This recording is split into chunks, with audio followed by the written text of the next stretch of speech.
तो आज हम सीखते हैं कि लॉ ऑफ रिफ्रैक्शन कितने होते हैं। तो लॉ ऑफ रिफ्रैक्शन आपके दो टाइप के होते हैं। सबसे पहला रिफ्रैक्शन हम समझते हैं यहाँ पर कि incident ray, refracted ray and the normal at the point of incidence all lie in the same plane.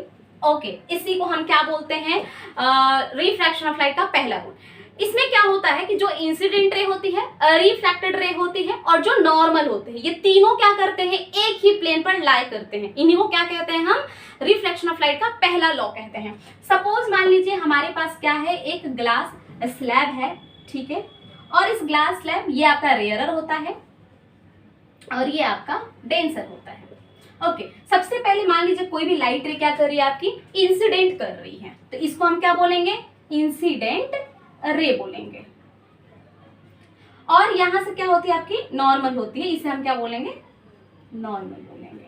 और ये जो आपके लाइट रे होती है, इसे हम बोलते हैं रिफ्रैक्शन, यानी रिफ्रैक्टेड रे बोल सकते हैं आप इसे, ठीक है। तो यहाँ पर क्या हो रहा है, ये इंसिडेंट रे और आपकी ये रिफ्रैक्टेड रे और ये नॉर्मल, यहाँ पर जिस पॉइंट पर मिलते हैं ना, इसको हम बोलते हैं पॉइंट ऑफ इंसिडेंस। मतलब इसी पॉइंट पे तीनों आके क्या कर रहे हैं, मिल रहे हैं, जिसको हम क्या बोलेंगे, point of incidence, point of incidence,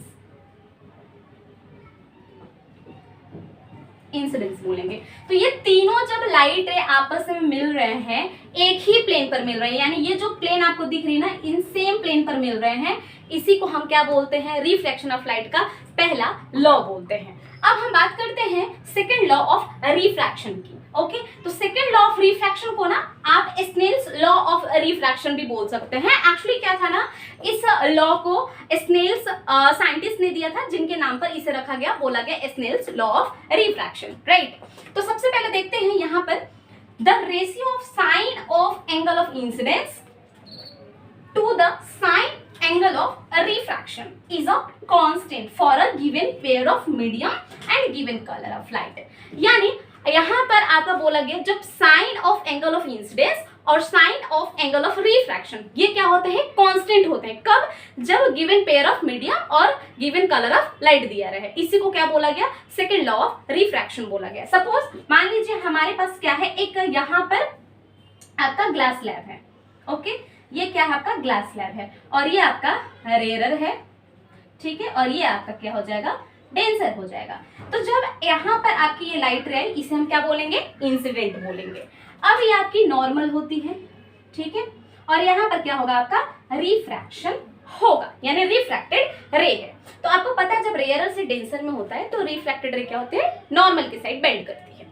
okay, तो यहाँ पर आपका इसे बोला गया एंगल ऑफ इंसिडेंस बोला गया। क्या अलग मैं मार्कर यूज कर लेती हूँ। ओके, इसे क्या बोला गया, एंगल ऑफ इंसिडेंस बोला गया, ठीक है। और इसे स्मॉल आई से रिप्रेजेंट किया जाता है और इसे बोला जाता है, स्मॉल आर से रिप्रेजेंट करते हैं और इसको बोला गया angle of refraction, angle of refraction, ठीक है।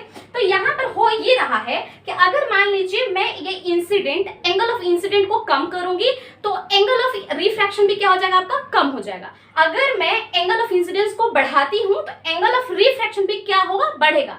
बट ऐसा क्या चीज है जो कि कांस्टेंट रहेगा, क्योंकि यहाँ पर आपका मीडियम क्या है, फिक्स्ड है, राइट। मतलब रेयरर और डेंसर, मीडियम क्या है, यहाँ पर फिक्स है आपका, राइट। तो यहाँ पर बोला गया कि जब अगर हम इसे साइन आई और साइन आर मान लिया, यानी एंगल ऑफ इंसिडेंट को साइन आई और एंगल ऑफ रिफ्रैक्शन को साइन आर बोला गया, और इन दोनों का जो रेशियो होगा ना, ऑलवेज क्या होगा, कांस्टेंट होगा। कांस्टेंट कब तक होगा, जब तक हमारा मीडियम क्या होगा, फिक्स्ड होगा, मीडियम आपका गिवन होगा। ओके, तो ये आपका फॉर्मूला है स्नेल्स लॉ, यानी अगर आप बोले तो second law of refraction of light का, कि sine i by sine r equal to constant, यानी आपका जो एंगल ऑफ इंसिडेंस और एंगल ऑफ रिफ्रैक्शन का जो रेशियो होगा ना, ये क्या होगा, ऑलवेज कांस्टेंट होगा।